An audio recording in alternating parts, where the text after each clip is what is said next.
on Utah, another team that's been playing very, very well this past couple of weeks. The Utah Jazz. Can they make the playoffs, or are they just yanking our tail, Toddy? They've been playing like it. They've been playing really well. I did see a stat or something, not a stat. It was a report that basically everybody on the Jazz is for sale, even Lauri Markkanen. But I saw that you would have to trade your best piece to get him, which is probably not going to happen. But they're currently sitting at 11th, right behind the Lakers. I think they're actually tied for 10th, which is weird. So, can they make the play-in? Probably. I think it's just them getting Lauri Markkanen back and just pretty much getting healthy, and they've been rolling. They're currently rolling right now against the Raptors. I predicted them to win because I bet on them, and I thought that they were going to win, which they probably are. The Dallas Stars did not help us out. That's neither here nor there, but as far as the Jazz making the playoffs, I'm going to say no. I don't think they'll be able to make the playoffs. Play in? Yes. Maybe they might win a play-in game. Usually it's tough to, whenever they go, when people travel to Utah, it's usually harder to win there. The altitude usually plays a factor. We hear that from a bunch of NBA players. They're a really good team at home, I will say that. So currently on a 3-game win streak. Wouldn't be surprised if they push it to 4 tonight. But I think a lot of it has to do with Lauri Markkanen's play. And I'll give some love to JC, Jordan Clarkson, who's been playing pretty well. Would like to see what he would look like on a winning basketball team, because I feel like he's kind of the spark plug off of the bench who could come in and give you like 25 off of the bench, which is insane. Another sneaky guy that can definitely win sixth man of the year. Not sure if he will. His numbers are up there for, sixth man of the year, but he might not win it just based off of how good their team is. They usually like to give it off of a guy who has good numbers and on a solid team, like a Malik Monk. But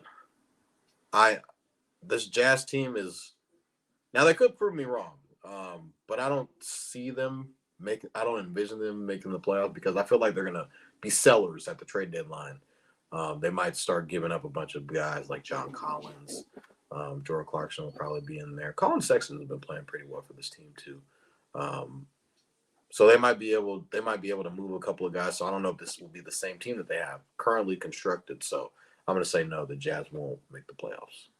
So, Garry, I'm going to swing it to you next. The Jazz are coming off a 3-game winning streak, beating the Nuggets, the Bucks, and the 76ers. Yes, the Bucks didn't have Dame, and the Sixers did not have Joel Embiid. But can they keep this momentum and ride it into the playoffs, Garry? Yeah, but I mean, the Utah Jazz are one of those teams that are in the middle of the pack right now in terms of they're a hard team to face. Like Vaughn mentioned, at home especially, I'm looking at it right now. They're they're 12-5 at home, 7-15 on the road, 8-2 of the last 10, and they're one of the last 3 straight, like Kev mentioned. So they got a lot of great guys on this team that like Lauri Markkanen, Jordan Clarkson, like Vaughn mentioned as well, Colin Sexton, who's finding his own, John Collins. I love the rookie Keontae George, and he comes in with like a plan. He comes in with the mentality of scoring. You could tell he's not scared. He really doesn't look like a rookie, so they might start need to hand him the keys more as well. And all depends, like Vaughn mentioned, are they going to be sellers or buyers around the trade deadline? Obviously, they sell the good pieces. I think they'll be going down the route of being in the lottery and the draft pick. But they do have the talent, if they keep it together, that they could be a scrappy fighting team. That coaching staff always has them fighting and being in a lot of these games, like you mentioned. And so I think they got a lot of guys who got a lot of individual talent who are making work together. So making like a solid top 6 for now. I feel like now the NBA when you say playoffs, I think top 6 now, and then 6 to 8, like Vaughn mentioned, playing. I can see them more being the playing just because it's so hard to gain. Like it does change a lot, the standings. Don't get me wrong, obviously throughout the whole season, but now it's kind of more settling in now, like I mentioned, because we're about 35, 37, 38 games in now. So it's more starting to settle in of kind of where everyone's in, what pack you're going to kind of be in, I feel like, So they're in that range now where they're really with the Lakers, the Golden State Warriors, and the Rockets. Like that's 3 games. Anything, and the Phoenix Suns kind of, anything now that's like 4 or 5 games from Dallas. And, you're going to have to hope Dallas or like New Orleans, the Clippers, one of those top teams fall, and those guys are all humming like we all been mentioning. So I feel like they're going to be in that playing range if they can stick the course. But hey, that's all to be determined next week to see around the trade deadline here and see if they really keep it going. So let's see. I got some Yeah, ballers man. there. It's going to be hard to make the playoffs, but like Toddy mentioned, Jordan Clarkson is playing phenomenal. His last 5 games, averaging 21 points, 5 assists, and 4 rebounds. Lloyd Marketed in his last 5, 26 points and 11 rebounds. So they got their 2 guys to rally behind. You mentioned Keontae George. And I'm surprised that we see a rebirth of Chris Dunn. A lot of you guys might have forgot about Chris Dunn out of Providence. Man, was a baller. Now he got into the right place, the right situation. They got a three-headed snake guard with him, Colin Sexton and Keontae George. They have the depth. They have Walker Kessler, was first-team All-Rookie last year. So they're a couple pieces away from being a top play-in, play-off lock. But right now, I'm going to have to say yes because they've been playing well, and they're beating teams that are really good. So it's not like they're just kind of scraping by with the bad teams.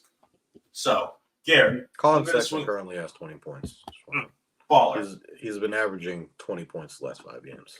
So baller. Maybe he's boosting his draft stock. I'm not going to say, Cleveland, when he was there, had a 50-point game against those KD, Kyrie. A lot of people forget about how good Colin Sexton is. I'm just saying, you go to Utah, a lot of people forget about him. So might be somebody to look out for. Maybe trade deadline. He's been on a comeback tour. So I've never said he wasn't a hooper. No. I'm not saying he wasn't, but I feel like other people have been calling him. And now, like Conley, I feel like gave up on him, especially after Cleveland. So I feel like he's been proving that, he's still a scorer, dog mentality.